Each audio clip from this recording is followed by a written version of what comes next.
கண்ணால் பார்ப்பதும் பொய், காதால் கேட்பதும் பொய், நேர விசாரிப்பதே மெய்யின்னு சொல்லிட்டு ஒரு பழமொழி இருக்குதுங்க.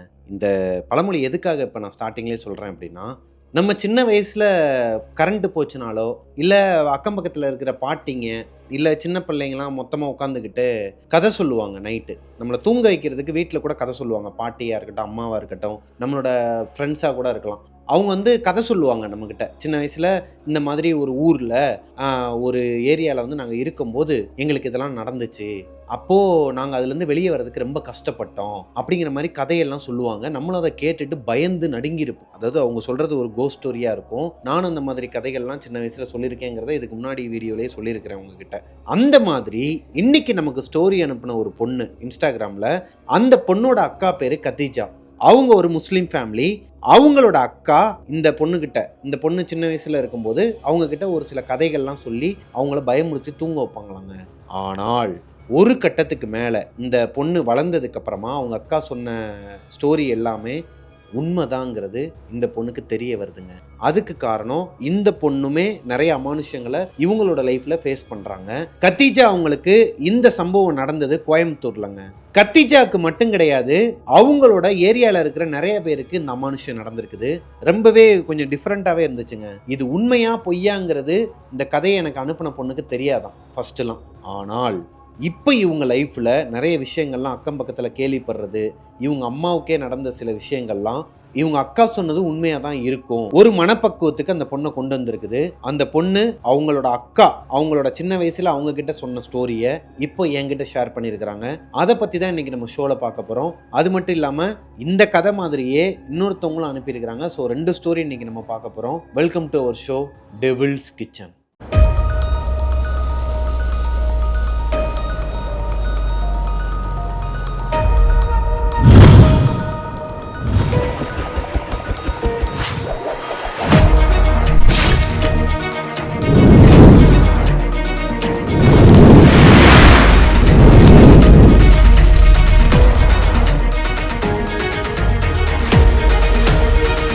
ஹலோ கோஸ்டிஸ், நான் உங்களோட பிரபாகரன். இன்னைக்கு நம்ம பார்க்க போற 2 ஸ்டோரியில முதல் ஸ்டோரி கோயம்புத்தூர்ல நடந்ததுங்க. கோயம்புத்தூர்ல கத்தீஜா, அதாவது இந்த கதையை அனுப்புனாங்க இல்லையா, அந்த பொண்ணோட அக்கா பேரு கத்தீஜா. அவங்களுக்கு கல்யாணமாகி ஒரு குழந்தை இருக்குது. இந்த சம்பவம் நடந்துட்டு இருக்கிற இந்த டைம்ல கல்யாணமாகி ஒரு குழந்தை இருக்குது. ஸ்கூலுக்கு போயிட்டு இருக்கிற குழந்தை. அப்படி இருக்கும் பட்சத்துல அவங்க வீட்டுக்கு பக்கத்திலேயே, அவங்களோட வீட்டோட அமைப்பு எப்படி இருக்கும், ஏரியாவோட அமைப்பு எப்படி இருக்கும்னு சொல்லிடுறேன். ஈஸியா உங்களால புரிஞ்சுக்க முடியும். அவங்களோட ஏரியா ஒரு காலனி மாதிரியான ஒரு ஏரியாவாங்க. லைக் நம்ம இதுக்கு முன்னாடி அரக்கோணம் பேய் காலனின்னு சொல்லிட்டு ஒரு வீடியோ பார்த்துருப்போம். ஒரு ஸ்டோரியில் பார்த்தீங்கன்னா அந்த காலனி மாதிரியே ஒரு காலனியில் தான் இவங்க அக்கா கத்தீஜா வாழ்ந்துக்கிட்டு வராங்க. அவங்களோட குழந்தை ஹஸ்பண்ட் வந்து வேலைக்கு போயிடுவார். கத்தீஜா மட்டும்தான் வீட்டில் இருப்பாங்க. குழந்தையும் ஸ்கூலுக்கு போயிடுவாங்க. இப்போ கத்தீஜா வீட்டுக்கு பக்கத்துலேயே இன்னொரு வீடு இருக்குமாங்க. அந்த வீட்டில் ரமலான்னு சொல்லிட்டு ஒரு பொண்ணு இருக்கிறாங்க. அந்த பொண்ணுக்கு இன்னும் கல்யாணம் ஆகலை. அவங்க அம்மா, பாட்டி, அந்த பொண்ணு 3 பேர் தான் அவங்க வீட்டில் இருக்கிறாங்க. பாட்டி ஒரு கட்டத்துக்கு மேலே இறந்துடுறாங்க. ரமலாவும் அவங்களோட அம்மாவும் மட்டும்தான் அந்த வீட்டில் இருந்துட்டு இருக்கிறாங்க. இவங்க 2 பேரும் ரொம்ப தோஸ்தாங்க. அக்கம் பக்கத்தில் இருக்கிறனால அந்த பொண்ணு கல்யாணம் ஆகலை, இந்த பொண்ணு கல்யாணம் ஆயிடுச்சு. இந்த பொண்ணுங்களுக்குள்ள பேசி அரட்டை அடிச்சுக்கிட்டு ஒரு மாதிரி கலாய்ச்சிக்கிட்டு, கல்யாணம் பண்ணிக்கடி, நீ சீக்கிரமா வந்து என்னோட கட்சியில் சேர்ந்துக்கோ, அப்படின்னா எனக்கு கொஞ்சம் இதாக இருக்கும்ல, அக்கா கல்யாணம் ஆயிட்டா நான் வேற வீட்டுக்கு போயிடுவேன்க்கா, அப்புறம் உங்க கூட டைம் ஸ்பெண்ட் பண்ண முடியாது அப்படின்னு சொல்லிட்டு இவங்களுக்குள்ள நல்லா அரட்டை அடிக்கிறது, ஒருத்தருக்கு ஒருத்தர் குடுக்கல் வாங்கல், சமைக்கிற பொருள்ல பண்டமாற்ற முறையெல்லாம் பண்ணிக்கிட்டு ஜாலியா வாழ்ந்துகிட்டு வந்துட்டு இருக்காங்க. இவங்களோட ஏரியால வாரத்துக்கு ஒரு நாள் தான் நல்ல தண்ணி வருமாங்க. நல்ல தண்ணி குழாயில வருமாங்க.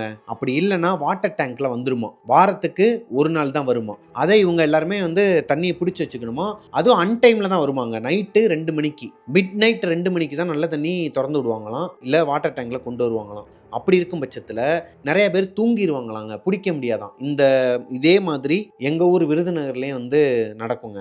நான் சின்ன வயசுல இருக்கும் போதெல்லாம் எங்க ஊர்லயும் இந்த மாதிரி நல்ல தண்ணி குழால நல்ல தண்ணி வரும்னு சொல்லிட்டு ரொம்ப ஒரு மாதிரி ஏரியாவே பரபரப்பா இருக்கும். நம்ம இந்த கத்தி படத்துல பார்த்தோம்னா லாஸ்டா தண்ணி இல்லாம எல்லாரும் ஓடிட்டு இருப்பாங்க பாத்தீங்களா, குடத்தெல்லாம் வச்சுக்கிட்டு. அதை விட பயங்கரமா இருக்குங்க. ஒரு 2ஆம் உலக போரே வெடிக்கும் ஏரியால. ஏன்னா அந்த தண்ணியை அவ்வளவு சீக்கிரம் பிடிச்சிக்கணும். இவங்க தேவைக்கு அதிகமாகவே பிடிச்சி வச்சுப்பாங்கன்னு வச்சுக்கோங்களேன். அந்த மாதிரி அவங்களோட ஏரியால, கத்தீஜாவோட ஏரியாலையும் வாட்டர் டேங்க் வருதுன்னா 2 மணிக்கு எந்திரிச்சு எவ்வளவு பேரால பிடிக்க முடியும்? ஒண்ணு இந்த பொண்ணு வேமா எந்திரிச்சிருவாங்களாம், இல்லைன்னா கத்திஜா எந்திரிச்சிருவாங்களாம். ரமலா கிட்ட சொல்லிட்டு தான் படுப்பாங்களாம், இங்க பார் நீ வேமா எந்திரிச்சிட்டேன்னா என்னோட வீட்டை வந்து கதவை தட்டு, நான் வந்துடுறேன், எல்லாத்தையும் தண்ணியை பிடிச்சிட்டு நைட்டு தூங்கிடலாம். அப்படி நான் எந்திரிச்சிட்டேன்னா நான் வந்து உன்னைய எழுப்புறேன், நான் தண்ணியை பிடிச்சிட்டு வச்சுட்டு தூங்கிடலாம் அப்படிங்கிறதான் இவங்களுக்குள்ள ஒரு டீலுங்க. இந்த மாதிரி தான் இவங்க ஒருத்தருக்கு ஒருத்தர் டீல் போட்டு ஒருத்தருக்கு ஒருத்தர் மாற்றி மாற்றி எந்திரிச்சு கதவை தட்டி எழுப்பி விட்டு தண்ணி பிடிச்சிட்டு இருப்பாங்களாங்க. இப்படி இருக்கிற பட்சத்தில் ஒரு நாள் நைட்டு 7 மணி இருக்குமா. 7 மணிக்கு கத்திஜா ரமலா கிட்ட சொல்றாங்க, அடியே நைட்டு தூங்கிராத, நான் ஒருவேளை தூங்கிட்டேன்னா கூட நீ என்னை எழுப்பி விட்டுரு. ஏன்னா கத்திஜாக்கு வீட்டில் வேலை அதிகம். அன்னைக்கு அவங்களோட குழந்தையோட ஒரு வேலையா வெளியே போயிட்டு அலைஞ்சு தெரிஞ்சு அவங்களுக்கு உட முடியாத காரணத்தினால தூங்குனாலும் தூங்கிடுவேன், எப்படியாச்சும் எழுப்பி விட்டுருடி, 2 மணிக்கு நீ வந்து கதவை தட்டு, நான் எந்திரிச்சிடுறேன் டக்குன்னு, தண்ணியை பிடிச்சிடணும், ஏன்னா தண்ணி சுத்தமா இல்லை, காலி ஆயிடுச்சு அப்படிங்கிற போது ரமலாவும் ஓகேக்கான்னு சொல்லிட்டு போயிடுறாங்க. நைட்டு ஒரு 2 மணிக்கு அதே மாதிரி ரமலா இவங்களோட டோரை நாக் பண்றாங்க. கதவை தட்டினதுக்கு அப்புறமா கத்திஜா டோரை ஓபன் பண்ணி பார்த்தா ரமலா வெளியே நின்றுட்டு இருந்திருக்காங்க. சிவப்பு கலர்ல பாவாடை தாவணி எல்லாம் போட்டு பூவெல்லாம் வச்சுக்கிட்டு வெளியே நின்றுட்டு இருந்திருக்காங்க. அக்கா தண்ணி வந்துருச்சு வாக்கான்னு, எப்பாடா நல்ல வேலையை எழுப்பி விட்டேன்னு சொல்லிட்டு இவங்களோட வீட்டோட அமைப்பு சொன்னேன் இல்லையா, கத்திஜாவோட வீட்டுக்கு பேக் சைட்ல அப்படியே வெளியவே போனா தொட்டிங்க எல்லாம் பின்னாடி இருக்குமாங்க. அதுல தான் தண்ணி எல்லாம் நல்ல தண்ணி எல்லாம் நிறைச்சு வச்சு மேல ஒரு மூடி மாதிரி போட்டு மூடிடுவாங்களாம். ரமலாவோட வீட்டுல வீட்டுக்குள்ளேயே இருக்குமா. இதுதான் இவங்க வீட்டோட அமைப்பு, தண்ணி ஊத்தி வைக்கிற இடத்தோட அமைப்பு. சோ இப்ப ரமலாவும் கத்திஜாவும் போய் தண்ணி பிடிக்கிறாங்க. 2 மணிக்கு பேசிக்கிட்டே தண்ணி பிடிச்சிட்டு, நல்ல வேலையை எழுப்பி விட்ட, நான் கூட நீ தூங்கிடுவேன்னு நினைச்சேன், ஆனா நீ சொன்ன மாதிரியே தூங்கிட்டக்கா, நல்லா சரி வா பிடிச்ச வைப்போம் என்ன பண்றதுன்னு சொல்லிட்டு தண்ணியெல்லாம் பிடிச்சி வச்சுட்டு நல்லா அரட்டை அடிச்சு பேசிட்டு தூங்கி இருக்கிறாங்க. அடுத்த நாள் காலையில கத்திஜா எந்திரிச்சிருக்கிறாங்க. எந்திரிச்ச உடனே அவங்க பொண்ணை வந்து ஸ்கூலுக்கு ரெடி பண்ணிட்டு இருக்காங்க. கிளப்பி விட்டுட்டு இருக்கும் போது ரமலா வெளியே வந்து நின்று ஒரு மாதிரி பார்த்துருக்காங்க, ஒரு மாதிரி அமானுஷ்யமா பார்த்துருக்காங்க. நல்லா உத்து கவனிக்கும் போது தான் தெரியுது அவங்க முறைச்சிக்கிட்டு இருக்காங்க. முறைச்சிக்கிட்டு மூஞ்ச கட்டிட்டு ஒரு மாதிரி திரும்பிக்கிட்டாங்களாங்க. இவங்களுக்கு ஒண்ணுமே புரியல கத்திஜாக்கு, எதுக்கு இவன் மூஞ்ச தூக்கி வச்சிருக்கிறப்ப நைட்லாம் நல்லா தானே இருந்தா, நம்ம கூட தானே தண்ணி பிடிச்சிக்கிட்டு இருந்தா, நம்மளை எழுப்பியும் விட்டாலே, இப்ப என்னாச்சு இவளுக்கு, ஒருவேளை அம்மாவுக்கும் அவளுக்கும் பிரச்சனையா, அம்மாவுக்கும் அவளுக்கும் பிரச்சனைனா எதுக்கு நம்ம கிட்ட இவன் மூஞ்சி காட்டணும், சரி குழந்தைய ஸ்கூலுக்கு அனுப்பிட்டு போய் கேட்கலான்ட்டு கேட்டிருக்கிறாங்க.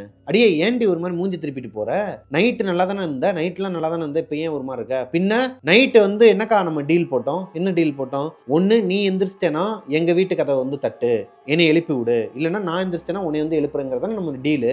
ஆமாம்மா அப்படிதான் டீலு, அப்புறம் என்ன நீ மட்டும் நைட்டு தண்ணியை பிடிச்சி வச்சிருக்கிற, எனக்கு என்னை எழுப்பவே இல்லைன்னு இருக்குதுங்க ரமலா. கத்திஜாக்கு ஒரு மாதிரி தூக்கி போடுதுங்க. அடியே என்னடி சொல்ற, நைட்டு நீ தாண்டி வந்து என் வீட்டு கதவை தட்டின, நான் எந்திரிச்சேன் 2 மணிக்கு கரெக்டா வந்து கதவை தட்டின, நானும் எந்திரிச்சேன், நீ ஒரு மாதிரி சிவப்பு கலர் சேலைலாம் கட்டிக்கிட்டு பூவெல்லாம் வச்சிருந்த, ரொம்ப ஒரு மாதிரி ஃப்ரெஷ்ஷா இருந்த, நான் கூட உன்கிட்ட கேட்டேனடி, என்னடி நைட் நேரத்துல 2 மணிக்கு இவ்வளவு ஃப்ரெஷ்ஷா இருக்குது, அது மட்டும் இல்லாம பூவெல்லாம் வச்சிருக்கிற, என்னாச்சு உனக்குன்னு கேட்கும்போது அப்படிலாம் இல்லக்கா, சும்மா தான் வச்சிருக்கிறேன், ஃப்ரிட்ஜில் பூ இருந்துச்சு அதான் எடுத்து வச்சிருந்தேன், இப்ப பார்த்தா பச்சை கலர் பாவாடை கட்டியிருக்கிற. ஆமாக்கா நான் பச்சை கலர் பாவாடை சட்டை தான் போட்டிருக்கிறேன், நைட்டு நான் ரெட் கலர்ல என்கிட்ட பாவாடை சட்டையே இல்லையே அப்படின்னு இருக்குதுங்க அந்த பொண்ணு. இப்போ கத்திஜாக்கு ஒரு மாதிரி தூக்கி போட்டுருக்குதுங்க. இங்க வாயேன்னு சொல்லிட்டு கூட்டு போய் காட்டியிருக்கிறாங்க. இங்க பாரு நான் தண்ணி பிடிச்சது உண்மைதான், பின்னாடி தண்ணி எல்லாம் ஊற்றி வச்சிருக்கிறேன்ல, இது வந்து நான் எப்படி எந்திரிச்சேன், நான் எந்திரிக்கலடி, நீ தாண்டி வந்து என்னை எழுப்பணும்னு சொல்லிட்டு ஒரு மாதிரி பயந்த சுபாவத்தோட பேசும்போது ரமலாவே புரிஞ்சுக்கிறாங்க. அக்கா இரு ஒரு நிமிஷம் பயப்படாத, நீ வா என் வீட்டுக்குள்ள வான்னு சொல்லிட்டு அவங்க வீட்டுக்குள்ள போய் கூட்டு போய் காட்டினா அங்க எல்லாமே எம்டியாங்க, தண்ணியே இல்லை.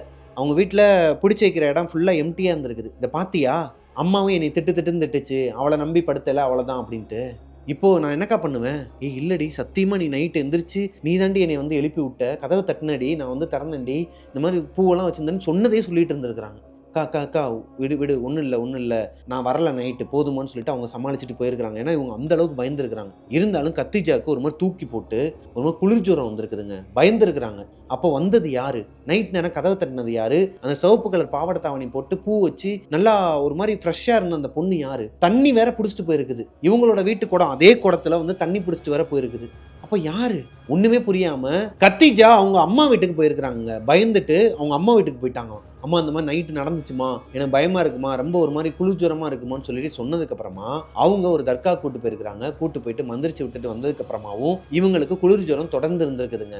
ஹாஸ்பிட்டல் கூட்டு போயிருக்கிறாங்க. டேப்லெட்லாம் எடுத்து ஒரு 2 நாள் அவங்க அம்மா வீட்டிலே தான் இருந்திருக்கிறாங்க. அதுக்கப்புறமா அவங்க வீட்டுக்காரர்கிட்ட சொல்லி இந்த மாதிரி எதையோ பார்த்து பயந்த குளரா இருக்குன்னு சொல்லி அடுத்து 1 வாரமா அவங்க அம்மா வீட்டில் தான் இருந்திருக்கிறாங்க.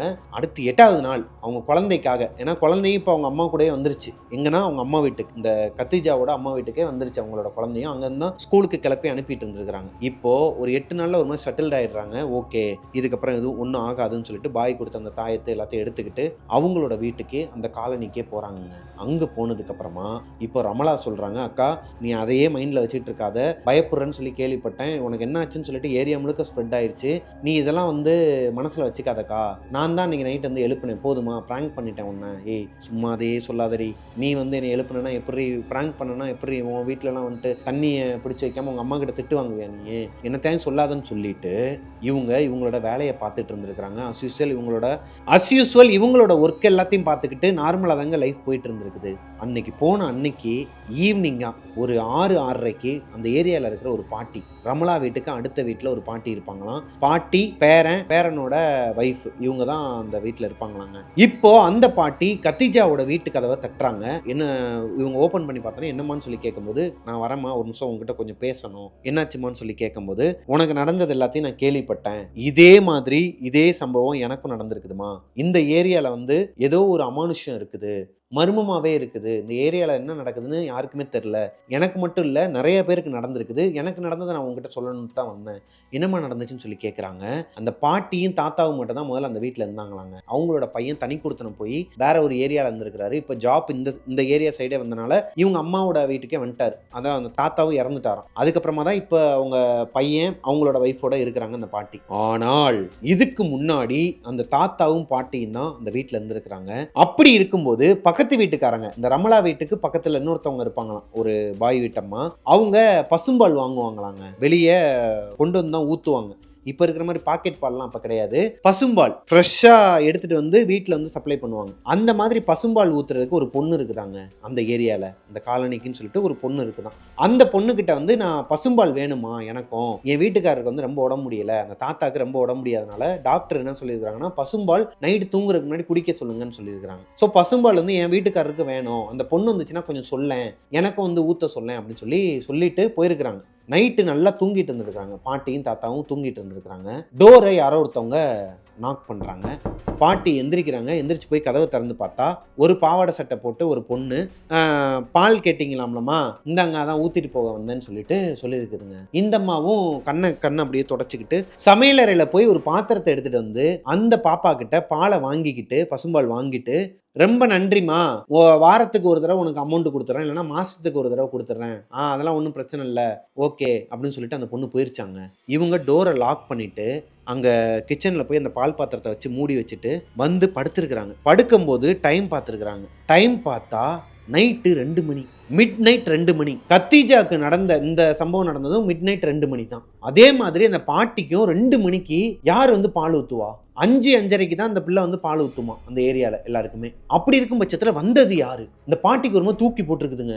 என்னடா அது, 2 மணிக்கு பால் ஊற்றி இருக்கிறான்னு சொல்லிட்டு எந்திரிச்சு மாமா போயிட்டு அந்த பாத்திரத்தை ஓப்பன் பண்ணி பார்த்தா பாத்திரத்தில் பாலும் இல்லை. எப்படி இருக்கும் அந்த பாட்டிக்கு? இப்போ அடுத்த நாள் காலையில இந்த பக்கத்து வீட்டுக்கார அம்மா கிட்ட சொல்றாங்க, அந்த பாயம்மா கிட்ட, அம்மா அந்த பிள்ளைய சொன்னியாமா, நீ இந்த மாதிரி பால் ஊத்தன்னு சொல்லியா, நீ அந்த பிள்ளை 2 மணிக்கு பால் ஊத்திட்டு போச்சு அப்படின்னு சொல்லி எதுவுமே இந்த நடந்தது எல்லாத்தையுமே சொல்லாம மொட்டையா போட்டு வாங்கியிருக்கிறாங்க. அவங்க கிட்ட கேட்கும் போது அவங்க என்ன சொல்றாங்கன்னா, ஏம்மா நான் இன்னும் சொல்லவே இல்லையே, உங்களுக்கு பால் வேணும்னு நான் இன்னும் சொல்லலை, இன்னைக்கு வரும்போது நான் சொல்றேன், என்னன்னு தெரியல, இன்னைக்கு ஃபுல்லா வரல, அந்த பிள்ளை அன்னைக்குன்னு பார்த்து பால் ஊத்துறதுக்கு வரல. இந்த பாட்டி வெயிட் பண்ணிட்டே இருந்திருக்கிறாங்க. அந்த பக்கத்து வீட்லயோ அந்த ஏரியால அன்னைக்கு ஃபுல்லா பால் ஊத்தவே இல்லை அந்த பிள்ளை. இப்ப பாட்டிக்கு மனசு கேட்காம, ஏமா அந்த பிள்ளையோட அட்ரஸ் கொஞ்சம் சொல்லுன்னு சொல்லி கேட்டு கால் கடுக்க நடந்தே போய் அந்த பிள்ளையோட வீட்டுக்கு போயிருக்கிறாங்க பாட்டி, கன்ஃபார்ம் பண்றதுக்காக. அந்த பிள்ளை என்ன சொல்லுதுன்னா, ஏமா நீங்க அந்த ஏரியால இருக்கீங்கன்னே எனக்கு தெரியாதுமா, அந்த அம்மா என்கிட்ட சொல்லவே இல்லை, இந்த மாதிரி உங்களுக்கு பால் ஊற்றணும்லாம் சொல்லவே இல்லை, அது மட்டும் இல்லாமல் நான் ஏன் 2 மணிக்கு பால் ஊற்ற போகிறேன், நான் அந்த மாதிரிலாம் கிடையாதுமா, 5 மணிக்கு தான் வருவேன், 5-5:30 தான், எனக்கு இன்னைக்கு எங்கள் அப்பாவுக்கு உடம்பு முடியல, அதனால நான் வரல, எங்கள் அப்பா தான் பால் கறந்து கொடுக்கணும் மாடுல, அப்போது எங்கள் அப்பாவுக்கு உடம்பு இல்லைங்கிற பட்சத்தில் நான் இன்னைக்கு பால் ஊற்றலை, நான் எல்லாத்தையும் நாளைக்கு நான் சொல்லிடுறேன், உங்களுக்கு ஊற்றணும்னா சொல்லுங்கள், நாளையிலேருந்து ஃப்ரெஷ்ஷாக ஊற்ற ஆரம்பிச்சிடுறேன் அப்படிங்கிற மாதிரி சொல்ல இந்த பாட்டிக்கு ஒரு மாதிரி தூக்கி போட்டுருக்குதுங்க. அப்போ நைட்டு வந்தது யாரு? வீட்டில் அந்த பால் ஊற்றும் போது பாலை பார்த்துருக்குறாங்க, சட்டியில் பால் ஊற்றிருக்கிறாங்க, அந்த வெயிட்டும் உங்களுக்கு தெரிஞ்சிருக்குது, அதை எடுத்துகிட்டு போய் மூடி வச்சது இவங்க தான். ஆனால் அந்த பால் பாத்திரத்தில் பால் இல்லை. நைட்டு 2 மணிக்கு இந்த பிள்ளையும் அந்த வீட்டுக்கு வரலை. நடந்தது என்ன? அந்த பாட்டிக்கு கன்ஃபியூஷனாகவே இருந்திருக்குதுங்க. அப்புறமா தான் அந்த ஏரியாவில் நடக்கிற ஒவ்வொரு விஷயங்களையும் பார்க்கும்போது இந்த பாட்டிக்கே தெரிஞ்சிருக்குது, இந்த ஏரியாவில் ஒரு அமானுஷம் இருக்குது. கரெக்டாக நைட்டு மிட் நைட் 2 மணிக்கு மட்டும் வருது. அது என்னங்கிறது இவங்க அக்கா கத்தீஜா இவங்க கிட்ட சொல்லலை, அந்த பாட்டியும் கத்தீஜா கிட்ட சொல்லலை. அதே மாதிரி இந்த பாட்டிக்குமே தெரியாதாங்க என்ன நடந்துச்சு, எதனால் அந்த 2 மணிக்கு இந்த அசம்பாவிதம் நடக்குது, அமானுஷத்தை எல்லாரும் பார்க்குறாங்கங்கிறத. இதை கத்தீஜா அந்த இன்னைக்கு நமக்கு அனுப்பியிருக்கிறாங்க இல்லையா ஸ்டோரியை இன்ஸ்டாகிராமில், அந்த பொண்ணுக்கு சொல்லியிருக்கிறாங்க, அவங்க தங்கச்சிக்கு சொல்லியிருக்கிறாங்க. அவங்க தங்கச்சி கொஞ்சம் பெரிய பிள்ளை ஆனதுக்கப்புறமா இப்போ கேட்டிருக்கிறாங்க அவங்க அக்கா கிட்ட. அவங்க அக்கா இப்பயுமே அதை சொல்கிறாங்களா அது உண்மை சம்பவம் தான் அப்படின்ட்டு. அவங்க அம்மாவுக்குமே ஏகப்பட்ட அமானுஷங்கள் நடந்திருக்குது, பேய் பிடிக்கிறது இந்த மாதிரி விஷயங்கள்லாம் நடந்ததுனால அதெல்லாம் நேர்லேயே பார்த்தனால இந்த பிள்ளையும் நம்பி இருக்குதுங்க. இதெல்லாம் உண்மையா பொய்யான்னு எனக்கு தெரிலனே, ஆனால் எங்கள் அக்கா சொன்னதை நான் உங்ககிட்ட சொல்லிடுறேன், உங்களோட நரேஷனில் நீங்கள் வந்துட்டு இதை சொல்லிடுங்க அப்படிங்கிற மாதிரி சொன்னாங்க. டெவில்ஸ் கிச்சனோட மிகப்பெரிய ஃபேன் அவங்க. தேங்க்யூ ஸோ மச்மா. இந்த ஸ்டோரி உங்களுக்கு பிடிச்சிருக்குன்னு நினைக்கிறேன். இந்த ஸ்டோரி உங்களுக்கு பிடிச்சிருந்துச்சு அப்படின்னா லைக் பண்ணிடுங்க. உங்களுக்கும் இதே மாதிரியே உங்களோட வாழ்க்கையில் அசம்பாவிதம் நடந்திருக்கு, அமானுஷங்கள் நடந்திருக்கு, உங்கள் அக்கா இல்லை அண்ணன் உங்ககிட்ட ஷேர் பண்ணியிருக்காங்க, அதை என்கிட்ட ஷேர் பண்ணணும்னு நினச்சிங்கன்னா பிரபாகரன் அஃபிஷியல்ங்கிற என்னோட இன்ஸ்டாகிராம் ஐடியை கீழே டிஸ்கிரிப்ஷனில் கொடுக்குறேன், அங்கே வந்து எனக்கு இன்பாக்ஸ் பண்ணுங்கள். மிஸ்டர் பிரபாகரன் சேனலை சப்ஸ்கிரைப் பண்ணிடுங்க, பக்கத்தில் இருக்க பெல் ஐக்கானை தட்டி விட்டுருங்க. வாங்க செகண்ட் ஸ்டோரிக்குள்ளே போகலாம். ரெண்டாவதாக பார்க்க போகிற ஸ்டோரி எனக்கு இன்ஸ்டாகிராமில் அனுப்பின பொண்ணு பேர் பர்வீன்ங்க. பர்வீனுக்கு அவங்களோட சின்ன வயசுலேருந்து இப்போ வரைக்கும், அதாவது இப்போ அவங்களுக்கு கல்யாணமாகி அவங்களுக்கு குழந்தையே இருக்கிறாங்க, அவங்களோட சின்ன வயசில் அவங்க பெரியம்மா வீட்டில் நடந்த ஒரு சம்பவத்தை பற்றியும் அவங்களோட வீட்டில் நடந்த ஒரு சம்பவத்தை பற்றியும் தான் என்கிட்ட ஷேர் பண்ணியிருக்கிறாங்க. பர்வீன் அப்போ 8th ஸ்டாண்டர்ட் படிச்சுட்டு இருக்கிறாங்க. பர்வீனோட வீட்டில் பர்வீன், அவங்களோட அம்மா அப்பா, அவங்களோட சிஸ்டர்ஸ், அதாவது அவங்க கூட பிறந்த தங்கச்சிங்க 2 பேர், பர்வீனும் சரி அவங்களோட தங்கச்சிங்க 2 பேரும் சரி வீட்டுக்குள்ளேயே தான் இருப்பாங்களாங்க. மோஸ்ட்லி அவங்கள வெளியே விடவே மாட்டாராம் அவங்க அப்பா. அவங்க ஏரியாவில் பக்கத்தில் அக்கம் பக்கத்து வீட்டில் கூட யார் இருக்காங்கங்கிறது இவங்களுக்கு தெரியாதாங்க. அந்த அளவுக்கு பேம்பர் பண்ணி வளர்க்கப்படுற ஒரு பெண் குழந்தைகள் தான் இவங்க 3 பேருமே. அப்படி இருக்கும் பட்சத்தில் பர்வீன் அவங்களோட 8th ஸ்டாண்டர்ட் படிச்சுட்டு இருக்கும்போது அவங்களோட பெரியம்மா வீட்டுக்கு போயிட்டு வருவாங்களாங்க. லீவ் கிடைச்சாலும் சரி, இல்லை சாட்டர்டே சண்டேக்கு அவங்களோட அப்பாவும் அம்மாவும், அதான் அப்பா தான் போய் விட்டுட்டு வருவாராம். அம்மாவோட கூட பிறந்த அக்கா அவங்களோட வீட்டுக்கு இவங்க போவாங்களாம். அவங்களோட வீடு தண்டையார்பேட்டைக்கு பக்கத்தில் இருக்குதாங்க. தண்டையார்பேட்டையில் இருக்கிற அவங்க பெரியம்மா வீட்டுக்கு அவங்க அப்பா தான் கொண்டு போய் விடுவாராம். அப்போது இவங்களுக்கு ரொம்ப பயமா இருக்குமா. ஏன்னா அந்த தண்டையார்பேட்டையில் அவங்க பெரியம்மா வீட்டுக்கு போகிற வழியில் அந்த இடமே ஒரு மாதிரி மோசமாக இருக்குமாங்க. அந்த இடத்த வந்து மென்ஷன் பண்ண வேணாம்னு சொல்லிட்டாங்க. தண்டையார்பேட்டையில் ஒரு பகுதி, அங்கே ஒரு மாதிரி காடு மாதிரி இருக்குமாங்க. இந்த கருவேலம் காடுன்னு சொல்லுவாங்க இல்லையா, கருவேல மரம்லாம் இருக்கும். அது சுற்றிலும் ஒரு மாதிரி இருட்டா கொய்யின்னு ஒரு மாதிரி சவுண்டு கேட்டுக்கிட்டே இருக்குங்க. நைட்டு ஒரு மாதிரி மயான அமைதியில் பூச்சி சவுண்டு மட்டும் கேட்டால் எப்படி இருக்கும், அந்த பாதையில் இவங்க அப்பா பைக்கில் உட்கார வச்சு இந்த பொண்ணை போய் ட்ராப் பண்ணி விட்டு வருவாராம்.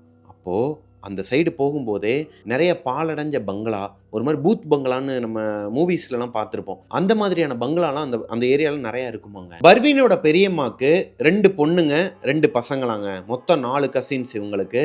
அங்கே போயிட்டாங்கனாலே இவங்க ரொம்ப ஜாலியாக இருப்பாங்களாம். ஏன்னா அக்காக்கள் தான், அக்கா அண்ணன் தான், இவங்களோட வயசில் மூத்தவங்க தான் எல்லாருமேங்கிறனால இவங்கள ரொம்பவே பேம்பர் பண்ணி பார்த்துப்பாங்க. அதுவும் இவங்க வீட்டில் கிடைக்காத ஒரு ஃப்ரீடம் அவங்க பெரியம்மா வீட்டில் கிடைக்குமாங்க. வெளியே அழகாக உட்காந்து பேசிகிட்டு இருப்பாங்களாம். அவங்களோட வீட்டோட அமைப்பு எப்படி இருக்குன்னா, அவங்க பெரியம்மா வீடு வந்து ஒரு காலனி வீடு தானா. இந்த காலனியில் மொத்தமே 3 வீடு இருக்குமாங்க. இந்த 3 வீட்டில் பெரியம்மா வீடு தான் லாஸ்ட் வீடாம். அவங்க வீட்டுக்கு பக்கத்துலேயே ஒரு ஸ்டெப்ஸ் போகுமா, அதுதான் மொட்டை மாடிக்கு போகிற ஒரே ஒரு வே. அது வழியாக தான் 3 வீட்டில் இருக்கவங்களுமே மேலே போகணுமா. அப்படி இருக்கும் பட்சத்தில் அந்த கேட்டு ஒன்று போட்டு வச்சுருப்பாங்களாங்க. அந்த ஸ்டெப்ஸில் ஏறுறதுக்கு முன்னாடியே ஒரு கேட் இருக்குமா, அதை 8:30 மணிக்கெலாம் லாக் பண்ணிடுவாங்களாம். ஒரு வேளை யாருன்னா போகணும் அப்படின்னா எல்லார் வீட்லேயுமே ஒரு கீ இருக்குமா, அதை எடுத்துகிட்டு தான் அவங்க துணி காய போடுறது, இல்லை எதனா வேலை இருக்குன்னா மேலே போய் படுத்துங்கன்னா கூட அவங்க அதை ஓப்பன் பண்ணிட்டு போகிற மாதிரி தான் இருக்குமாங்க. அன்னைக்கு ஒரு நாள் பர்வீனோட அவங்க பெரியம்மா வீட்டில் எல்லாருமே வெளியே உட்காந்து பேசிகிட்டு இருந்திருக்கிறாங்க. மொட்டை மாடியில் யாரோ ஒருத்தவங்க நின்றுட்டு இருந்திருக்கிறாங்க. இவங்க எல்லாருமே கீழே உட்காந்து பேசி அரட்டை அடித்து ஜாலியாக விளாண்டுட்டு இருப்பாங்களாம். அப்படி இருக்கும்போது பர்வீனோட கண்ணுக்கு மட்டும் ஒரு உருவம் தெரிஞ்சிருக்குதுங்க. ஒரு மாதிரி ஒயிட் ஷேடோவா யாரோ ஒருத்தவங்க நின்றுட்டு இருக்கிறாங்க. இவங்களுக்கு தெரியுது, ரொம்ப நேரமாக மேலேயே பார்த்துக்கிட்டே இருந்திருக்கிறாங்க. அது ஏதோ லைட்டோட வெளிச்சமாக கூட இருக்கலாம், இல்லை வேற எதனா கூட இருக்கலாம் இல்லையா. அதனால பார்த்துக்கிட்டே உத்து கவனிக்கும் போது அவங்களுக்கு தெரியுது, அந்த ஷேடோ, அதாவது அந்த ஒயிட்டாக இருக்கிற அந்த ஒரு உருவம் அப்படியே மெதுவாக நடந்து போதாங்க. இவங்களை பார்த்த மாதிரி அப்படியே அந்த ஸ்டெப்ஸில் இறங்கி வர பாதை இருக்கு இல்லையா, அந்த பக்கமாக அப்படியே நடந்து வருதான், ஊர்ந்து போதான் ஒரு மாதிரி. இதை பார்த்து அலறி அடிச்சு கத்திருக்கிறாங்க. இப்போ அவங்களோட கசின்ஸ் எல்லாருமே, இந்த கசின்ஸ் பிரதர்ஸ், அண்ணனுங்க அக்காக்கள்லாம் இருப்பாங்களே, அவங்களாம் என்னாச்சுன்னு சொல்லி கேட்கும்போது இவங்க ஒரு நிமிஷம் பேசவே இல்லையாங்க.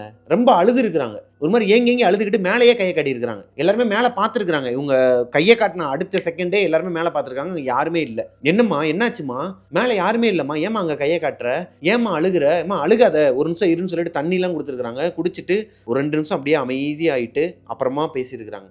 மா மேலே வந்து யாரோ இருக்காங்க, அவங்களே அம்மான்னு தான் கூப்பிடுவாங்களாம். மா மேலே யாரோ ஒருத்தவங்க இருக்கிறாங்க, நான் பார்த்தேன், ஒரு மாதிரி வெள்ளையாக ஷேடோ மாதிரி இருந்துச்சு, அது பயங்கரமாக இருந்துச்சு பார்க்குறதுக்கே, நான் ரொம்ப நேரமாக அதை தான் பார்த்துக்கிட்டு இருந்தேன், அது ஒரு மாதிரி ஊர்ந்து போச்சு, எனக்கு பயமாக இருக்குமா அப்படின்னு சொல்லி சொல்லும்போது அவங்க அண்ணனுங்க என்ன சொல்கிறாங்கன்னா, அம்மா அதெல்லாம் ஒன்றும் இல்லை, நீ எதனா கற்பனை பண்ணிக்காத, வெளியே வண்டிலாம் போகும், ரோட்டில் வந்து வெஹிக்கிள் எதனா போச்சுன்னா அதோட வெளிச்சம் கூட அப்படியே ரிஃப்ளெக்ட் ஆகி மேலே அடிக்கும். பர்வீனை சுற்றி இருக்கிற யாருக்குமே நம்பிக்கை இல்லைங்க. இவ ஏதோ சும்மா ஏதோ வெளிச்சத்தை பார்த்துட்டு பயந்துட்டா அப்படிங்கிற மாதிரி தான் நினைக்கிறாங்க. ஆனால் இவங்களோட கண்ணில் இருக்கிற பயமும் இவங்களோட வாய் உதறது, கை கால்லாம் உதற ஆரம்பிச்சதுக்கு அப்புறமா ஒரு கட்டத்துக்கு மேலே எல்லாருமே அதை நம்ப ஆரம்பிக்கிறாங்க. சரி இரு நான் போய் பார்த்துட்டு வரேன்னு சொல்லிட்டு ஒரு அண்ணன் மட்டும் என்ன பண்ணுறாருன்னா அந்த ஸ்டெப்ஸில் ஏறி மேலே போகிறாருங்க. மேலே போய் பார்த்துட்டு அங்கேருந்தே மேலே மொட்டை மாடிலேருந்தே கையை காட்டுறாரு. இங்கே யாருமே இல்லை, நீ உனக்கு இப்போ பயம் போயிடுச்சா, இங்கே பாரு அண்ணன் மேலே தானே நிற்கிறேன்னு சொல்லிட்டு கேட்டதுக்கு அப்புறமா தான் இவங்க கொஞ்சம் காம் டவுன் ஆகிருக்கிறாங்க. ஒருவேளை இவங்களாம் சொல்கிற மாதிரி நம்ம எதனா கற்பனை பண்ணியிருப்போமா, சரி ஓகே அதை பற்றி எதுக்கு இப்போ பேசிக்கிட்டு வீட்டுக்குள்ளே போகலான்னு சொல்லிட்டு அவங்கள வீட்டுக்குள்ளே கூப்பிட்றாங்க. அந்த சூறாலாம் ஓதி அவங்கக்கிட்ட குரான்லாம் கொடுத்து நீ வா உள்ளே பார்த்துக்கலான்னு சொல்லி அவங்க பெரியம்மா கூப்பிடும்போது இவங்க அவங்க வீட்டுக்கிட்ட போகும்போது அவங்க அண்ணன் மேலேருந்து கீழே இறங்கி வராரு. அவருக்கு பின்னாடி அந்த ஸ்டெப்ஸில் ஒரு வெள்ளை உருவம், அதாவது பர்வீன் பார்த்தா அதே உருவம் அவங்க அண்ணனுக்கு பின்னாடி நிற்கிதாங்க. இவங்க மறுபடியும் அலறி அடித்து கத்திக்கிட்டு நான் சொன்னால் ஏன் நம்ப மாட்டேங்கிறீங்க, அங்கே பாருங்கள் பின்னாடி தான் நிற்கிதுன்னு சொல்லிட்டு மறுபடியும் ஓடுறாங்களாம். அந்த ஒரு இடத்துலேருந்து கொஞ்சம் தூரம் நடந்து வந்தாங்க இல்லையா, அங்கேயே மறுபடியும் ஓடி போய் நின்றுக்கிட்டாங்களாம். அழுக ஆரம்பிச்சிருக்கிறாங்க. இப்போது அங்கே இருக்கிற அண்ணன் பின்னாடி திரும்பி பார்த்து இங்கே யாருமே இல்லைம்மா, என்னம்மாச்சு உனக்கு, சரி வாமான்னு சொல்லிட்டு அவங்கள வீட்டுக்குள்ளே கூட்டு போய் தூங்க வைக்கிறதுக்குள்ளே படாத பாடுபட்டுருக்கிறாங்க. அன்றைக்கி நைட்டு பர்வீன் அன்றைக்கி நைட்டு முழுக்க தூங்கவே இல்லையாங்க. எல்லாருமே சேர்ந்து சூறா ஓதி இருக்கிறாங்க, அவங்களுக்கு குரான்லாம் படிச்சிருக்கிறாங்க. இருந்தாலும் இவங்களுக்கு அவங்கள பார்த்த அந்த உருவம் மட்டும் கண்ணுக்குள்ளேயே இருந்திருக்குது. அடுத்த நாள் காலையில் அஸ் யூஸ்வல் அவங்களுக்கு ஒரு மாதிரி குளிர் ஜுரம் வந்து தூக்கி போட்டிருக்குதுங்க. இவங்க வீட்டுக்கு சொல்லிடலாம் அப்படின்னு சொல்லிட்டு அவங்க பெரியம்மா சொல்கிறாங்க. ஆனால் பர்வீன் என்ன சொல்கிறாங்கன்னா, வேணாம் பெரியம்மா, அப்பாவுக்கு தெரிஞ்சால் பிரச்சனையாயிரும், இதுக்கப்புறம் இங்கே விடவே மாட்டார், நான் இங்கே வந்து கொஞ்சம் ஜாலியாக இருந்துட்டு இருக்கிறேன், அது வந்து ஏதோ ஒரு அமானுஷத்தை பார்த்துட்டு அதனால இது கெட்டு போயிடக்கூடாது, நீங்கள் தயவு செஞ்சு சொல்லாதீங்கன்னு சொல்லிட்டு இவங்க அப்பா, அதாவது இவங்களோட வீட்டுக்கு மறுபடியும் இவங்க அப்பா கூட்டு போயிடுறாரு. அடுத்த நாள் வந்து ஈவினிங்கா, அன்னைக்கு ஈவினிங்கே பர்வீனோட அப்பா வந்து பர்வீனை கூட்டு போயிடுறாருங்க அவங்க பெரியம்மா வீட்டிலேருந்து. இதை பற்றி பர்வீன் அவங்க வீட்டில் வாயே திறக்கலை. அவங்களோட பெரியம்மா பெரியப்பா அவங்க குடும்பத்தில் இருக்கவங்க யாருமே வாயை திறக்கலை. இருந்தாலும் இவங்களுக்கு ஒரு மாதிரி படபடன்னு வர்றது, வேர்த்து கொட்டிக்கிட்டு ஒரு மாதிரி முழிச்சுக்கிட்டே இருந்திருக்கிறாங்க. அஸ் யூஸ்வல் நார்மலாக ஒருத்தவங்க வீட்டில் இருக்கிறதுக்கும் ஒரு மாதிரி பேரநார்மலாக இருக்கிறதுக்கும் வித்தியாசம் இருக்குது. பெற்றவங்க வேகமாகவே கண்டுபிடிச்சிருவாங்க இல்லையா, அந்த மாதிரி தான் அவங்க அப்பா கண்டுபிடிச்சிடுறாரு. அவங்க அம்மாவும் கண்டுபிடிச்சிடுறாங்க. ஏதோ நடந்திருக்குது, நீ மறைக்கிற, உண்மையை சொல்லுன்னு சொல்லும்போது அவங்க அம்மாவை கட்டிப்பிடிச்சு அழுதுகிட்டு, அம்மா இந்த மாதிரிலாம் நடந்துச்சுமான்னு சொல்லி சொல்லும்போது அவங்க பெரியம்மா வீட்டுக்கு ஃபோன் போட்டு அவங்க அப்பா திட்டி இருக்கிறாருங்க. ஏங்க இந்த மாதிரி வந்து சொல்ல மாட்டிங்களா, அவள் தான் சொல்கிறானா, உங்களுக்கு எங்கே போச்சு, நீங்கள் சொல்லியிருக்கலாம்ல என்கிட்ட அப்படின்னு சொல்லி சண்டை வருதுங்க அவங்களுக்குள்ள. ஸோ அதுக்கப்புறமா அவங்க பெரியம்மா வீட்டுக்கு அவங்க போகிறதே கிடையாது. ஆனால் அவங்க பெரியம்மா அப்பப்போ இவங்க வீட்டுக்கு வந்துட்டு போகிறது அப்படி தான் இருந்துருக்கிறாங்க. அவங்க ஃபேமிலியாக இங்கே வந்துட்டு போகிற மாதிரி பிளான் பண்ணிட்டு வந்துட்டு இருந்துருக்கிறாங்க. இப்போது இந்த சம்பவம் நடந்ததுக்கு அப்புறமா ஒரு வாரமாகவே இவங்களுக்கு தூக்கமே கிடையாதாங்க, சரியான தூக்கமே கிடையாதான். இருந்தாலும் கொஞ்சம் கொஞ்சமாக அதுலேருந்து வெளியே வந்துட்டாங்க. அல்லா மேலே பாரத்தை போட்டு அல்லாவை கும்பிட்டுட்டு அவங்க சூறா ஓதுறது, அப்புறம் அவங்கள தர்காக்கெலாம் கூட்டு போகிறது, இது எல்லாமே அவங்க வீட்டில் பண்ணியிருக்கிறாங்க. இதுலேருந்து ஒரு வாரத்தில் பர்வீன் வெளியே வந்துட்டாங்க. ஆனால் அவங்களுக்கு ஒரு 16 வயசு இருக்குமாங்க. 16 வயசப்போ அவங்களோட வீட்டுக்கு ஒரு 4 வீடு தள்ளி அவங்க ஏரியாலேயே ஒரு டெத்து விழுந்திருக்குதுங்க. ஒரு பொண்ணு இறந்து போயிருக்கிறாங்க. அதனால பொதுவாகவே நம்ம வீட்டுக்கிட்டலாம் கண்ணீர் அஞ்சலி போஸ்டர்லாம் ஒட்டுவாங்க. இவங்க வாசல்லே வந்து கண்ணீர் அஞ்சலி போஸ்டரை ஒட்டியிருக்கிறாங்க. அதை இவங்க அம்மா என்ன பண்ணியிருக்கிறாங்கன்னா கிழிச்சிருக்கிறாங்க. கிழிச்சு குப்பையில் போட போகும்போது பர்வீன் வந்து, மா என்னம்மா அது போஸ்டர் கூட நான் பார்க்குறேன்ட்டு இருக்கிறாங்க. ஏய் இதெல்லாம் எதுக்கடி பார்த்துட்டு இருக்கிற, நான் குப்பையில் போட்டுறேன், மா என்னன்னு தான் பார்க்குறேன் கூட அப்படின்னா அவங்க அம்மாவும் யதார்த்தமாக கொடுத்துடுறாங்க. இந்த போஸ்டரை விரித்து அந்த இறந்து போன பொண்ணோட ஃபோட்டோவை பார்த்துட்டு இருக்கும்போதே பர்வீனோட உடம்புல புல்லரிச்சிருக்குதுங்க. ஒரு மாதிரி அவங்களுக்கு இனம் புரியாத ஒரு மாதிரி இருந்திருக்குது. ஏதோ ஆயிருக்குது. அவங்களோட மனசு ஒரு மாதிரி படப்படப்படன்னு அடிக்க ஆரம்பிச்சிருக்குதுங்க. இது எதுக்குடா வம்புன்னு சொல்லிட்டு அந்த பேப்பரை மறுபடியும் கசக்கி குப்பையில் போட்டிருக்கிறாங்க. அன்னைக்கு நைட்டு இது நடக்கிறது ஒரு சண்டே. சண்டே நைட்டு ஒரு 10 மணி இருக்குமாங்க. சாப்பிட்டுட்டு பர்வீனும் அவங்களோட தங்கச்சியில ஒருத்தவங்களும் 2வது தங்கச்சி அவங்களும் படுத்து தூங்கிட்டு இருக்கிறாங்க. இவங்க பக்கத்துல தூங்கிட்டு இருக்கிறாங்க. இவங்களுக்கு தூக்கம் வரல. ஹால்ல பர்வீனோட அப்பாவும் அம்மாவும் உட்காந்து டிவி பார்த்துட்டு இருந்திருக்கிறாங்க. இப்போ பர்வீன் படுத்திருக்கிற கட்டிலுக்கு பக்கத்துல ஒரு விண்டோ இருக்குமாங்க. அந்த விண்டோ எப்பவுமே ஓப்பன்ல தான் இருக்கும்.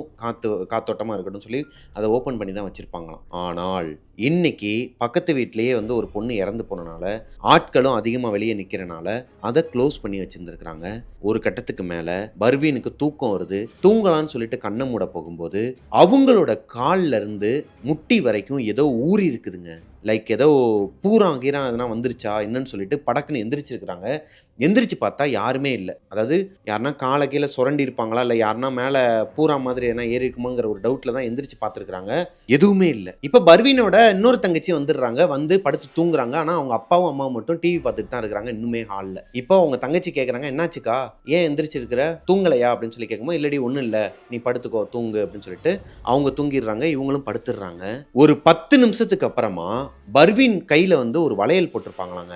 இந்த கையில 3 வளையல், இந்த கையில 3 வளையல். கோல்டு கிடையாது, கவரிங்ல ஒரு வளையல் போட்டிருப்பாங்களாம். அது உரசுனா டிங் டிங் சத்தம் கேட்கும் இல்லையா, அந்த மாதிரியான ஒரு வளையல். இந்த வளையலை போட்டு இப்படி படுத்திருந்துருக்கிறாங்க. படுத்திருக்கும் போது திடீர்னு இந்த கையில இருந்து இந்த கைக்கு ஆட்டோமேட்டிக்கா வளையல் வந்து வேற யாரோ ஒருத்தவங்க கலட்டி இந்த கையில போட்டாங்கன்னா எப்படி இருக்கும், இது நடந்துச்சாங்க. அவங்களுக்கு ஒரு மாதிரி படப்படன்னு வந்து தூக்கி போட்டுருக்குது. யாரா இருக்கும்? 10:15 மணிக்கு நைட்டு நல்லா படுத்திருக்கிறாங்க. எல்லாருமே தூங்கிட்டு இருக்காங்க. வெளியே ஹாலில் அவங்க அப்பா அம்மா டிவி பார்த்துட்டு இருக்காங்க. இவங்களுக்கு எப்படி இந்த ஒரு சம்பவம் நடக்கும், இது எப்படி சாத்தியம்? அலறி அடிச்சு தங்கச்சிங்க தூங்குறாங்கன்னு சொல்லிட்டு கத்தாம ஒரு மாதிரி பதட்டத்தில் என்ன பண்ணிருக்காங்கன்னா, எந்திரிச்சு போய் வெளியே டிவி சத்தம் கேட்குது. அப்பா அம்மா முழிச்சுதான் இருப்பாங்க இல்லையா, அவங்க கிட்ட போய் அம்மாவை கட்டிப்பிடிச்சு அழுக ஆரம்பிச்சிருக்கிறாங்க. என்னாச்சுமா, ஏமா அழுகுறேன்னு சொல்லிட்டு அவங்க அப்பாவும் அம்மாவும் கேட்கும்போது நடந்தது எல்லாத்தையும் சொல்லியிருக்கிறாங்க. முதல்ல காலில் ஏதோ ஒன்று ஊறுச்சுப்பா, எனக்கு நல்லா தெரியும். விரல்ல வந்து இந்த நகம் இருக்கும் இல்லையா, பெரிய நகத்தை வச்சு லைட்டாக அப்படியே கிச்சனை காட்டினா இப்படி இருக்கும் காலில், இந்த மாதிரி தான்ப்பா எனக்கு இருந்துச்சு. நான் எந்திரிச்சு பார்த்தேன், எதுவுமே இல்லை. ஒருவேளை பூரானா இருக்குமோன்னு சொல்லி செக் பண்ணி பார்த்தேன், பூரானும் இல்லை. கொஞ்ச நேரத்தில் படுத்து தூங்கலாம்னு சொல்லி ட்ரை பண்ணிட்டு இருக்கும்போது என்னோட வளையலை வந்து யாரோ ஒருத்தவங்க கலட்டி இந்த கையில போடுறாங்கப்பா, எனக்கு நல்லா தெரியும் யாரோ ஒருத்தவங்க இருக்கிறாங்க அந்த ரூம்குள்ளன்னு சொல்லும்போது அவங்க அப்பா எந்திரிச்சு வந்து பார்த்துருக்கிறாரு. 2 பேரும், இவங்களோட தங்கச்சிங்க 2 பேரும் படுத்து தூங்கிட்டு இருக்கிறாங்க. மறுபடியும் சொல்கிறேன், நீ கற்பனை பண்ணிக்காத, நீ இதே நினப்பில் இருக்கியா என்னன்னு தெரில, ஆல்ரெடி ஒரு 6 வருஷத்துக்கு முன்னாடி உனக்கு இப்படி நடந்துச்சு சரியா, இப்போ மறுபடியும் இதே மாதிரி பண்ணாத. பர்வீனோட அப்பாவும் அம்மாவும் நம்பவே இல்லைங்க இவங்க சொல்றத. ஆனால் இப்பவும் இவங்களோட கண்ணு பொய் சொல்லலை. இவங்களோட உடம்பே ஒரு மாதிரி நடுங்கி போய் தான் இருக்கிறாங்க. இதை பார்த்துட்டு சூறா ஓதிட்டு அவங்களுக்கு குரான்லாம் படிக்க வச்சு சாமியை கும்பிட்டுட்டு அல்லாவை நினச்சிக்கிட்டே படுக்க தூங்க வச்சுட்டாங்க. ஒரு வழியாக இவங்களும் படுத்து தூங்கிட்டாங்களாம். அடுத்த நாள் காலையில் ஒரு 8 மணி இருக்குமாங்க. இவங்களோட தங்கச்சிங்க 2 பேரையும் ஸ்கூலுக்கு கிளப்பிட்டு அவங்க அப்பா வந்து வண்டியை ஸ்டார்ட் பண்ணுறக்காண்டி வெளியே போராடிட்டு இருக்கிறார். அவரோட பைக்கை ஸ்டார்ட் பண்ண முடியாமல் ஸ்ட்ரகிள் பண்ணிட்டு இருக்கிறாரு. அந்த டைம்ல இவங்களோட ரூம்ல தான் இருக்கிறாங்க. பர்வீனோட அப்பா அவங்களோட தங்கச்சிங்களை கூப்பிட்டுட்டு ஸ்கூலுக்கு கிளம்பிடுறாருங்க. வண்டி எடுத்துட்டு ஸ்கூலுக்கு கிளம்பிடுறாரு. உள்ள பர்வீனோட ரூம்ல தான் பர்வீன் படுத்து தூங்கிட்டு இருக்கிறாங்க. இப்போ அவர் ஸ்கூல்ல விட்டுட்டு ரிட்டனே வந்துடுறாரு. இன்னுமே இவங்க தூங்கிட்டு தான் இருக்கிறாங்க. ஆனால் இவங்க தூங்கலைங்க. இவங்க ஒரு அமானுஷ்யத்தோட போராடிட்டு இருந்திருக்கிறாங்க. லைக் ஸ்லீப்பிங் பேரலைஸ் மாதிரி. என்னன்னா, பர்வீன் நல்லா படுத்து தூங்கிட்டு இருக்கும்போது அவங்களோட கழுத்துக்கு மேல ஒரு குழந்தையாங்க, ஒரு கை குழந்தை முகம்லாம் ஒரு மாதிரி எரிஞ்சு போய் ஒரு மாதிரியா இருக்காங்க, கோரமா இருக்குதான். பர்வீனோட வலது சைடு கழுத்துல நகத்தை வச்சு பரண்டிக்கிட்டு இருக்குதாங்க. நல்ல பரண்டுதான். இவங்களுக்கு அழுத்தம் தெரியுதான். ஒரு வழியில கத்த ஆரம்பிக்கிறாங்க. அம்மா அப்பா என்னை காப்பாத்துங்கன்னு சொல்லிட்டு கத்த ஆரம்பிக்கிறாங்க. ஆனால் பர்வீன் கத்துறது பர்வீனுக்கே கேட்கலையாங்க. அப்புறம் எப்படி அவங்க அம்மா அப்பாவுக்கு கேட்கும்? அவங்களுமே யாருமே உள்ள வரல. ரொம்ப நேரம் ஸ்ட்ரகிள் பண்ணியிருக்கிறாங்க. ஒரு கட்டத்துக்கு மேல சூறா ஓத ஆரம்பிச்சிருக்கிறாங்க. இவங்க பர்வீன் வந்து அவங்களுக்கு ஆல்ரெடி இந்த குரான்ல இவங்க சூறாலாம் நைட்டு தான் வந்து ஓதி படுக்க வச்சிருக்கிறாங்க. நைட்டு நடந்த சம்பவத்திலேருந்து இன்னும் இவங்க வெளியே வரல. இப்போ காலங்காத்தால இப்படி ஒரு குழந்தை மேலே உட்காந்து பண்ணும்போது சூறா ஓத ஆரம்பிக்கிறாங்க. அட் அ டைம்ல ஒரு ஃப்ராக்ஷன் ஆஃப் அ செகண்ட்ல அது மறைஞ்சிருதுங்க. இவங்களுக்கு வாய்ஸும் வெளியே வருது. இவங்க கத்துல இவங்க அப்பா வந்துடுறாரு ஸ்கூல்ல விட்டுட்டு. 2 பேரும் ஓடி வந்து என்னாச்சுமான்னு சொல்லி கேட்கும்போது இவங்க சொல்லியிருக்கிறாங்க, மா யாரோ ஒருத்தவங்க என் மேல உட்காந்துருந்தாங்கம்மா, ஒரு குழந்தைமா நெகத்தை வச்சு பறண்டுச்சுமா, கழுத்துலாம் வலிக்குதுமான்னு சொல்லிட்டு அழுக ஆரம்பிச்சிருக்காங்க. இப்போ அவங்க அப்பா மறுபடியும் திட்ட ஆரம்பிக்கிறாரு. மா ஸ்கூலுக்கு கிளம்புமா, சரி நேற்று நைட்டு ஏதோ சொன்னேன், உடம்பு முடியல, ரொம்ப நேரம் ஆச்சு, நைட்டு தூங்கவே அன்டைம் ஆயிடுச்சுட்டு தான் சரி இன்னைக்கு மத்தியானம் வரைக்கும் லீவ் போடுன்னு சொல்லி உன்னை விட்டது.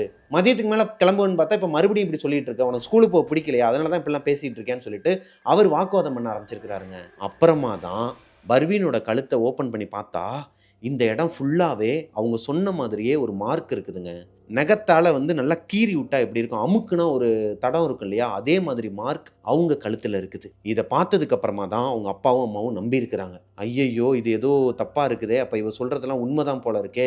இப்பதான் அவங்க அம்மாவுக்கு ஸ்ட்ரைக் அவுட் ஆகுது. ஏங்க நேற்று வந்து இந்த மாதிரி ஒரு டெட் போஸ்டர் வந்து நம்ம வெளியே ஒட்டியிருந்தாங்க வீட்டுக்கு வெளியே, அதை நான் கிழிச்சு போடும்போது இவ கேட்டா, அதை பார்த்ததுக்கு அப்புறம் தான் இவ இந்த மாதிரிலாம் பிஹேவ் பண்றா, ஒருவேளை அது காரணமா இருக்குமோ அப்படின்னு சொல்லி கேட்டுட்டு இருக்கும்போது தான் இந்த பொண்ணை வந்து தர்கா கூட்டு போயிட்டு வீட்டில் வந்து படுக்க வச்சுட்டாங்க. நடந்ததெல்லாம் சொல்லி தாயத்தெல்லாம் போட்டு அவங்கள படுக்க வச்சு தூங்க வச்சுட்டு இருக்கிறாங்க. பர்வீனோட அம்மா வெளியே போய் விசாரிக்கிறாங்க அந்த இறந்து போன பொண்ணு, அந்த இறந்து போன பொண்ணோட எப்படி இறந்தாங்க. ஏன்னா அந்த இறந்து போன பொண்ணு மாசமா இருக்கிற பொண்ணாங்க. 9வது மாசம் அந்த பொண்ணுக்கு வந்து வளகாப்பான். அடுத்த நாள் வளகாப்பான். வளகாப்புக்கு முந்தின நாள் தான் தீ குளிச்சு இறந்துருக்குது. மண்ணெண்ணெயை ஊற்றி எரிஞ்சு இறந்து போயிருக்கிறாங்க அந்த பொண்ணு. அதுக்கு காரணம் என்னன்னு சொல்லிட்டு வெளியே இருக்கவங்ககிட்டலாம் விசாரிக்கும் போது அக்கம் பக்கத்தில் இருக்கிறவங்களாம் என்ன சொல்கிறாங்கன்னா, அந்த பொண்ணு வந்து வெளியூருக்குலாம் போகக்கூடாதுன்னு சொன்னாலும் கேட்காதான். வீட்டில் யாரோட பேச்சையுமே கேட்காம அது பாட்டுக்கு இஷ்டத்துக்கு அன்டைமில் வெளியே போகிறது அன்டைமில் வரதுங்கிற மாதிரி இருந்திருக்கிறாங்க. அப்படி இருக்கும் பட்சத்தில் ஒரு நாள் வெளியூருக்கு போயிட்டு ரிட்டர்ன் வரும்போது இவங்களை முதுகில் வந்து யாரோ ஒருத்தவங்க பறந்த மாதிரியே இருந்திருக்குதுங்க. திரும்பி பார்த்தா யாருமே இல்லையாம். எப்படி இவங்களுக்கு பர்வீனுக்கு நடந்த மாதிரி இதே இன்சிடென்ட் அவங்களுக்கு முதுகுல யாரோ ஒருத்தவங்க பெரிய ஆளோட கையச்சு மாதிரி இருந்திருக்குது. பரண்டுன தடமும் இருந்திருக்குதுங்க. இதுக்கு அடுத்த நாள்ல இருந்தே அந்த பொண்ணு ஒரு மாதிரி பேய் பிடிச்ச மாதிரி பிஹேவ் பண்ண ஆரம்பிச்சிருக்கிறாங்க. அவங்களோட ஆக்டிவிட்டீஸ் எதுவுமே சரி கிடையாது. ரொம்பவே நல்ல பொண்ணாங்க. என்னதான் வீட்டுக்கு அடங்காமல் நான் வெளியே சுற்றுவேன் அப்படி இப்படின்னு இருந்தாலும் வயிற்றில் இருக்கிற குழந்தைக்காகவாச்சும் அவங்க கொஞ்சம் கண்ட்ரோல்டாக இருப்பாங்க. நல்லவங்க தானா, நல்ல பொண்ணு தானா, எதிர்த்து பேசுகிறது இந்த மாதிரிலாம் ஒரு கேரக்டர் கிடையாது. அந்த பொண்ணு வளகாப்புக்கு முந்தின நாள் நைட்டு வீட்டை பூட்டிட்டு அவங்களே மண்ணெண்ணெய் ஊற்றி கொளுத்தி சூசைட் பண்ணியிருக்கிறாங்க. அவங்களோட ஆத்மா தான் இந்த பொண்ணை வந்து பிடிச்சிருக்குமோ அப்படிங்கிற ஒரு பயம் இருக்குது பர்வீனோட அம்மாவுக்கு. பர்வீனோட அம்மாவுக்கு இன்னொரு டவுட் என்னன்னா, இவங்களோட விண்டோ இருக்கு இல்லையா, இவங்க பெட்ரூமில் பர்வீன் படுத்திருந்த அந்த கட்டில் பக்கத்தில் ஒரு விண்டோ இருக்குது, அது க்ளோஸில் தான் இருக்குது. ஆனால் அந்த விண்டோ வழியாக பார்த்தா அவங்களோட வீடு தெரியுமாங்க. வரிசையாக தான் வீடுங்கள்லாம் இருக்குது. ஒரு 2-3 வீடு தள்ளி தான் இருக்குதுன்னு வச்சுக்கோங்களேன் இறந்து போன பொண்ணோட வீடு. அந்த பொண்ணோட இறந்து போன உடம்ப வந்து வெளியே தான் வச்சுருந்துருக்காங்க. அந்த ஜன்னல் வழியாக பார்த்தாலே தெரியுமா. ஒருவேளை இந்த பொண்ணு பார்க்க போய் வேற எதனா ஆயிருக்குமான்னு சொல்லிட்டு இப்படி பல குழப்பத்தில் இருந்திருக்கிறாங்க. இருந்தாலும் அவங்க அல்லாவை நினச்சிக்கிட்டு அடுத்தடுத்து இவங்கள தர்கா கூட்டு போயிருக்கிறாங்க, சூறா ஓத வச்சிருக்கிறாங்க. இவங்களும் இந்த யாசின் வந்து அதான் நம்ம குரானை வந்து படிச்சுட்டு இவங்களோட தலையில தான் வச்சிருப்பாங்களாங்க, தலைமாட்டிலே தான் வச்சிருப்பாங்களாம். தலைமாட்டிலே வச்சுட்டு படுத்துருவாங்களாம். கொஞ்ச நாளாவே பர்வீனுக்கு கெட்ட கெட்ட கனவாக வந்திருக்குது. அதெல்லாம் மீறி அவங்க அதெல்லாம் கொஞ்சம் கொஞ்சமாக டேக்கிள் பண்ணி அதுலேருந்து வெளியே வந்துட்டாங்களாங்க. இதுக்கு நடுவில் இவங்களோட பெரியம்மா வந்திருக்கிறாங்க வீட்டுக்கு. பர்வீனோட பெரியம்மா தண்டையார்பேட்டையில் இருக்கிறாங்க இல்லையா, அவங்க வீட்டுக்கு வந்தப்போ என்னம்மா ஏன் ஒரு மாதிரி இருக்குன்னு கேட்கும்போது அவங்க அம்மா சொல்லியிருக்கிறாங்க, இந்த மாதிரிலாம் நடந்துருச்சு, நான் அக்கம் பக்கத்தில் விசாரித்தேன் அப்படின்னு சொல்லி எல்லாத்தையுமே சொல்லியிருக்கிறாங்க. அப்போ அவங்க ஒரு ட்ரிக்கு சொல்லியிருக்கிறாங்க. என்னென்னா, இது எந்த அளவுக்கு உண்மைங்கிறது பர்வீனுக்குமே தெரியலை. மேபி பார்த்துட்டு இருக்க யாராச்சும் ஒருத்தருக்கு தெரிஞ்சிருந்தால் கீழே கமெண்ட்டில் சொல்லுங்கள். மேபி உங்கள் வீட்லேயுமே இந்த மாதிரி ஒரு வழிமுறை பண்ணிட்டு இருக்கலாம். இப்போ கூட என்னன்னா, இடியாப்பம் இருக்கு பார்த்தீங்களா, வெள்ளை கலரில் இடியாப்பம் இருக்கும். அந்த இடியாப்பத்தை எடுத்து ஒரு 4-5 இடியாப்பத்தை எடுத்து தட்டில் வச்சுட்டு அந்த தட்டுக்கு அடியில் ஒரு கைப்பிடி அளவு மண்ணும்பாங்களே, அந்த மாதிரி ஒரு பிடி கை அளவுக்கு சில்லறைங்க, 1 ரூபா இல்லை 20 பைசா 10 பைசா இல்லைனா அந்த 1 ரூபா 5 ரூபா காயின்லாம் இருக்கு இல்லையா, அந்த மாதிரி காயின்ஸ் எல்லாம் மொத்தமாக எடுத்து அந்த இடியாப்பத்தை தூக்கிட்டு அடியில் வச்சுட்டு இல்லாத ஒருத்தவங்களுக்கு வீட்டுக்கு பக்கத்தில் இருக்கிற அந்த வெளியே இருப்பாங்க இல்லையா இல்லாதவங்க, அவங்களுக்கு கொடுத்துடணுமாங்க. அவங்களுக்கு அது ஒரு பரிகாரம் மாதிரியாம். அப்படி கொடுத்துட்டாங்க அப்படின்னா அந்த இடியாப்பத்தில் சிக்கு சிக்கா இருக்கு இல்லையா, அந்த மாதிரி இவங்க வாழ்க்கையில் இருக்கிற அந்த சிக்கு எல்லாமே இவங்களை விட்டு போயிடும் அப்படிங்கிற மாதிரி ஒரு ஐதீகமாக அதை அவங்க பெரியம்மா சொல்லியிருக்கிறாங்க. இவங்களும் அதை பண்ணியிருக்கிறாங்க. அது எந்த அளவுக்கு உண்மைங்கிறது பர்வீனுக்கும் தெரியலை. அப்படி தான் என்கிட்டையும் சொல்லியிருக்கிறாங்க. உங்களில் எத்தனை பேர் இந்த மாதிரி ஒரு வழிமுறையை பண்ணிகிட்டு இருக்கீங்க? இந்த மாதிரி ஒரு ஆத்மாவோ இல்லை ஒரு அமானுஷம் உங்களை தொடருது, உங்களுக்கு ஒரு மாதிரி பில்லி சுனி ஏவல்லாம் இருக்குது அப்படின்னா இந்த மாதிரி ஒரு விஷயத்தை பண்ணால் அது நம்மளை விட்டு போயிடும்னு சொல்லிட்டு உங்களால் நம்பப்படுது. அது உண்மையாக பொய்யாங்கிறத கீழே கமெண்ட்டில் சொல்லுங்கள். இதோட இந்த ஸ்டோரி முடியுதுங்க. பர்வீன் அடுத்து ஒரு மாதத்துக்கு அதை பற்றியே நினச்சிக்கிட்டு இருந்திருக்கிறாங்க. ஆனால் அவங்க கனவுலையோ இல்லை அவங்களுக்கு இதே மாதிரி அடுத்தடுத்து எதனா அமானுஷமோ எதுவுமே நடக்கலைங்க. இந்த இடியாப்பம் கொடுத்தனால தான் இது நடந்துச்சா, இல்ல அவங்க பெரியம்மா சொல்லி மைண்ட் செட் பண்ணனால இவங்க அதுல இருந்து வெளியே வந்துட்டாங்களா, இல்ல உண்மையாவே அந்த பரிகாரங்கள்லாம் உண்மையா, அவங்களுக்கு பக்கத்து வீட்டுல இருக்கிற அந்த மண்ணெண்ணெய் ஊத்தி எரிஞ்சு போன பொண்ணு எதனால இவங்கள ஃபாலோ பண்ணணும், இப்படி நிறைய கொஸ்டின்ஸ் இருக்கு. நீங்க இதுக்கெல்லாம் ஆன்சர் தெரிஞ்சதுன்னா கீழே கமெண்ட்ல சொல்லுங்க. இந்த ஸ்டோரி உங்களுக்கு பிடிச்சிருக்கும்னு நம்புறேன். இந்த ஸ்டோரி உங்களுக்கு பிடிச்சிருந்துச்சுன்னா லைக் பண்ணிருங்க. உங்களோட லைஃப்லயும் இதே மாதிரி நான் இந்த மாதிரி வழிமுறைகள்லாம் கேள்விப்பட்டது இல்லைங்க. இந்த மாதிரி பரிகாரங்கள்லாம் கேள்விப்பட்டதில்ல. இந்த மாதிரி எதனா உங்களுக்கு டிஃபரெண்ட்டா அதே மாதிரி உங்க வீட்டுக்கு பக்கத்துல எதனா அமானுஷ்யம் நடந்திருக்கு, இல்ல உங்களுக்கே நடந்திருக்குன்னா, அத நீங்க என்கிட்ட ஷேர் பண்ணணும் அப்படின்னா, பிரபாகரன் அஃபிஷியல்னு சொல்லிட்டு என்னோட இன்ஸ்டாகிராம் ஐடிய கீழ குடுத்துருக்கேன். அங்க வந்து எனக்கு இன்பாக்ஸ் பண்ணுங்க. மிஸ்டர் பிரபாகரன் யூடியூப் சேனலை சப்ஸ்கிரைப் பண்ணிருங்க. பக்கத்துல இருக்க பெல் ஐகானை தட்டி விட்டுருங்க. நெக்ஸ்ட் ஒரு உண்மை கதையோட உங்களை மீட் பண்ற வரைக்கும் பாய்.